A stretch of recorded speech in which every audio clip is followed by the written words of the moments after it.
নাস্তা করবার লিগে কোনে নিয়ে যাইতাছে। কাকা আসরে বসেন। এই তোমাদের নাস্তাটা বানানো হয়েছে, তাহলে দাও। আপনি না কইলেন আপনি সকালে উঠে সবজি খান? হ্যাঁ সবজিই তো খাই, শুকনা সবজি। কিন্তু এটা তো গাঁজা। হ্যাঁ আমরা শাহবাগীরা সকালের নাস্তায় খাই গাঁজা, কারণ গাঁজা যারা খায় তারা হলো রাজা।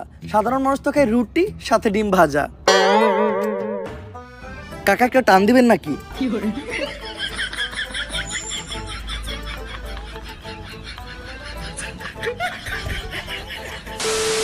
আচ্ছা এখন আমরা কোথায় যাচ্ছি?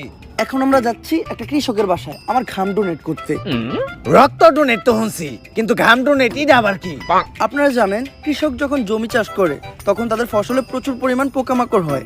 এই পোকামাকড় নিরাময় করতে তাদের জমিতে বিষ ছেটাতে হয়, আর যেই বিষটা কিনতে কৃষকের প্রচুর টাকা খরচ হয়। কিন্তু একটা বিষয় বুঝলাম না, কৃষকের ওই বিষের লগে আপনার গায়ের ঘামের সম্পর্কটা কি? Good question.